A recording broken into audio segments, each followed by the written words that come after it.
That time I got reincarnated as a demon lord, English, by LordedoMal44. 33 Profano.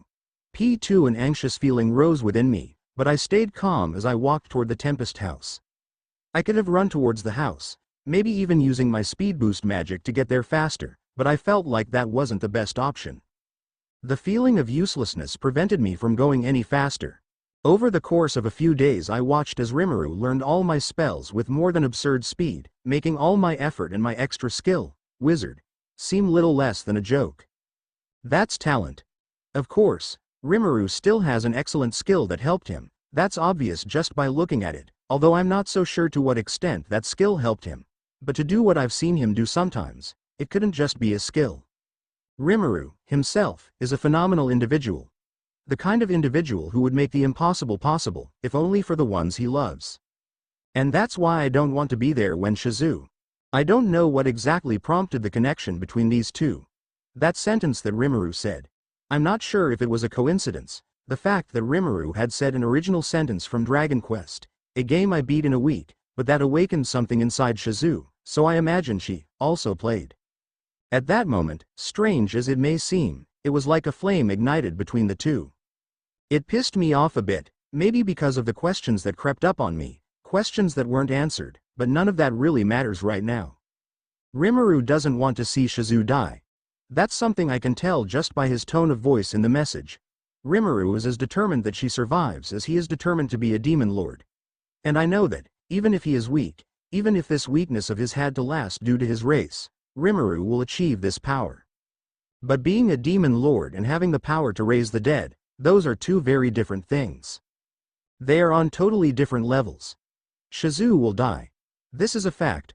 All calculations were made by my wizard from the time I saw her for the first time, defining her as a threat because of the superior spirit that the woman has inside her body. Saving her would require too great a miracle, even for Rimuru's current state. This loss. I wonder what it would do to Rimuru. Rimuru has been trying to improve so people don't die. The fight against Trainee has left him with a trauma that cannot be easily healed, a fear of death that only a person who has faced death himself can understand. I understand. After being run over, in my final moments, I felt something similar. There was a certain peace mixed in, but I was still too scared. I was afraid of dying. Of meeting Satoru-kun in the afterlife and not having lived a life that he, the person who saved my life, thought was worth sacrificing. I didn't want him to think his death was in vain. That's why I can't imagine what Shizu's death will do to Rimuru. As much as it is a superficial connection, almost unimportant and that didn't have the chance to deepen, Shizu's death will affect Rimuru's heart. Will he get more lost in his quest for power? Or will Rimuru give up, thinking he has no way of achieving power? In either case, it would be the end of our time together. I care about Rimuru. He's irritating, an unacknowledged pervert who sometimes acts without thinking, and a person who has horrible plans for the future, even if he doesn't realize it himself. Still, his heart manages to be pure, and he somehow manages to care for everyone around him in his own way. Just look at the way he treats us. He calls us subordinates, but treats us as if we were part of his own family. He even gave names to most of the city's monsters. Except for me, for some reason. Even so, if Rimuru gets lost in the quest for more power, or else gives up completely due to losing confidence in himself, all that awaits him is a self-destructive path. I care about him, and I only want the best for him, but the last thing I want is to see Rimuru in a state like that and not be able to do anything about it. Of course, that's pretty hypocritical of me, especially considering I went through the same thing after Satoru-kun died and that damn Tamura left me, but the last thing I need is to see someone as bad as I was at that time. That's why I decided that I would leave Tempest shortly after Shizu's death, so as not to see what Rimuru would become. You. What was your name again? I have no name. I replied to Eren, the mage adventurer of the human trio, without even looking at her. Of the three, she was the one I trusted the least, unfortunately, even less than Shizu. After all, Shizu could be a Majin, or an almost Majin, but she had her reasons for hiding a higher spirit for sure, but Eren. My extra skill, illusionist, tells me that she's using some illusionary magic on her face, but I can't identify what she's hiding. The level of this spell is simply too high for my skill. Couple that with the fact that she appears to be terrible at magic, Or at least a pretty empty-headed mage and too weak to use a spell of that level, and you come to just one conclusion. Uran is hiding something, something I can't sense with just my senses, and if it weren't for the certainty that Rimuru, with her 6 supernatural senses, must have already realized it, then I would have questioned her until she revealed the truth. Do you know what that was from before? I have as much idea as you do. It was the first time I saw that happen. This is a lie. It was the first time I saw that, of course, but my mage skill analyzed the event and realized that the spells in the air were shaped by a dark skill. A skill that was using a soul bond to corrupt a little bit of the soul of all in Tempest. It doesn't take a genius to know who has a soul connection to every monster in town except me. And, of course, this is yet another reason why I would ditch Tempest. If that's what Rimuru is going to become, then that's definitely something I don't want to see. Do you think Shizu will be okay? Do not. Of course my answer is no. My skill tested all magical possibilities for hours and hours, trying to find a way to save Shizu. Of course, Rimuru's skill is far superior to mine, but his chances of success are less than 0% anyway. It is simply impossible to stop her from dying. Despite that, I couldn't just say those cruel and insensitive words to her. I still have a heart, you know. Let's leave this in Rimuru's hands. If there's anyone who can do something about this, then he is. A lie, but it was a lie for good. Uran, upon hearing my words, lowered his head and fell into thought, probably still worried, but at least now she won't be blaming herself over something she couldn't do anything about. The two accompanying her, Kabul and Guido, seemed to read my real intentions, but said nothing, probably understanding that this was the best solution for her to suffer less. Of course, her countenance didn't just improve from that, so I thought, what else could I say to comfort her? And when an idea finally popped into my head, boom, a loud bang sounded from the direction we were heading. The crash came from the Tempest house. At the same time as the rumble sounded, I widened my magicule perception radius and tried to see, even from a distance, what was happening. What I saw with this enhanced perception was how a really absurd amount of spells were grouped in just one spot and, at the same time, a black spiritual creature, with a really evil aspect, expanded in size and devoured all of these spells. This creature, this evil spirit seemed to be giving birth to a new spirit. This was a process, at the same time so delicate and so complicated, that my extra skill, mage, went wrong, unable to even see the process. This was a long way, by a really absurd margin, from my visualization and processing potential. In short, I could barely see the process with my magicule perception, forget understanding. Still, it didn't take a genius to figure out what was going on. Rimuru tried to save Shizu and, in the process, not only failed, but let the higher spirit inside the woman escape. As a result, the spirit began trying to evolve, using the spells around it as food to become even stronger. This means that not only Shizu, but Rimuru himself and perhaps all of Tempest is in danger. What's going on? Ignoring the question the three of them asked, and the confused and scared looks of the monsters around us, I just started running towards the Tempest house. I didn't pay any more attention to the trio because I felt like they were just a problem now, and I couldn't waste any more of my time explaining things. I need to save Rimuru.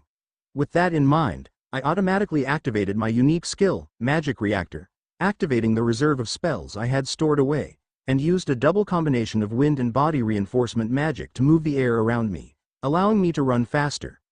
Furthermore, by forcing my own aura out, which was boosted by my unique skill, I could run even faster.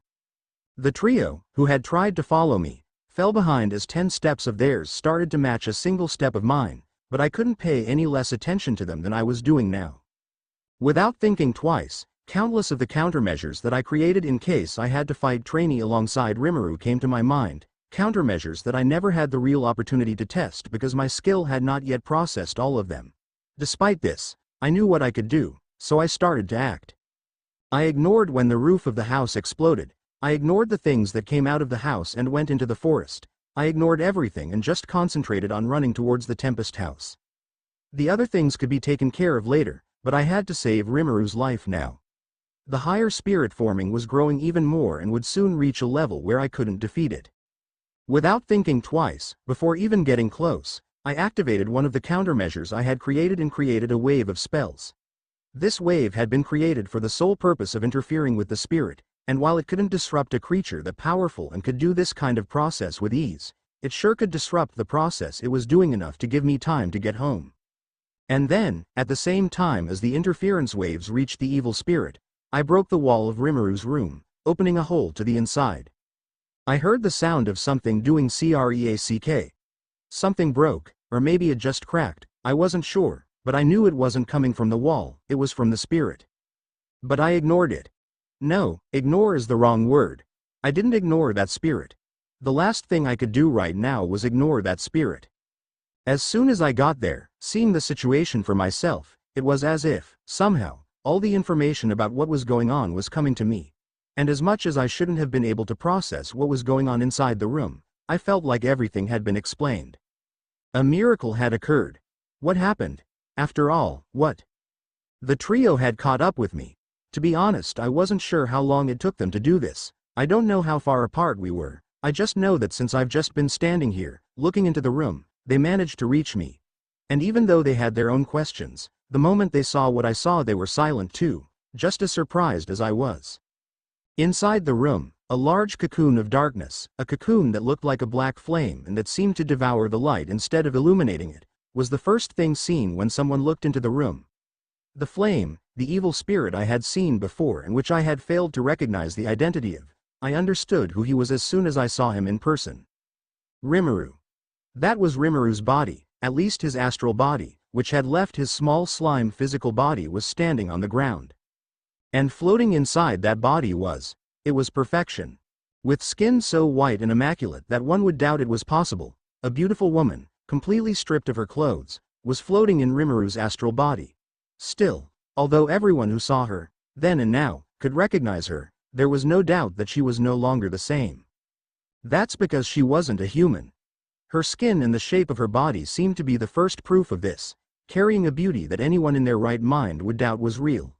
And then, on top of her head, her hair served as a second test.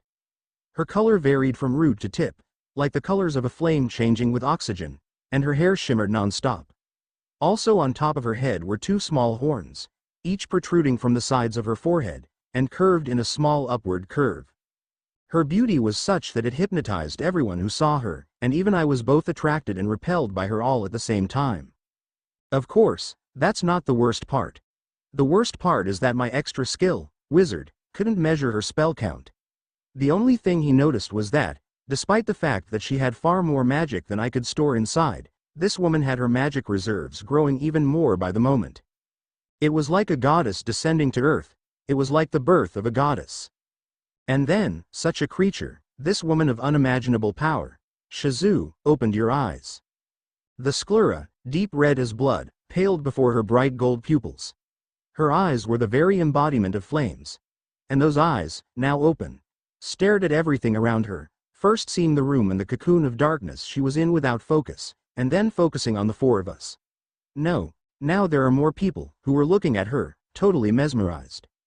As if she had been ashamed of her own nakedness, a flame began to burn around the woman's body and in less than an instant clothes appeared where her flames had been. It was similar to the clothes she was wearing before when she was human, but instead of white her clothes were black and red tones. A materialized garment of his will, and that didn't seem to be any weaker than specialized magic items. And then at last the cocoon of darkness disappeared. The darkness returned into the small slime on the ground, into the Rimuru, and Shizu was released into the world. The temperature in the room rose for a second, in the presence of the flame goddess, but returned to normal shortly after. We were speechless before what had happened there. The birth of the goddess and the evil spirit. The demon lord. Who was nothing but a slime. If this were a written tale, it would be easier to believe, but that would never leave the books. It's just so unbelievable that even if those present told other people about it, people probably wouldn't believe it. Well, actually, it's better not to talk. That's it. Shizu looked in our direction, following Uren's voice. The expression on her face was blank, as if she'd barely woken up, still figuring out exactly what was going on. 10, 20, 30 seconds passed, and Shizu had no reaction. Even when a full minute passed, Shizu still had no reaction. And then, suddenly, her eyes widened. She had finally come back to reality. Shizu-chan, are you okay? Shizu's eyes were directed towards Rimuru on the ground right behind her, and after a few seconds, as if her mind could understand what it was that had happened, the woman's expression completely changed. Her countenance darkened and she lowered her face until her eyes were staring at the floor. Shizu moved her lips, but she spoke so softly that even with my magicule perception, I couldn't understand what she said. Shizu-chan. Shizu looked up. Hatred could be seen in their eyes. Her eyes turned towards Rimuru, and boundless fury emitted from the woman, now Imogen. Monster. Unholy.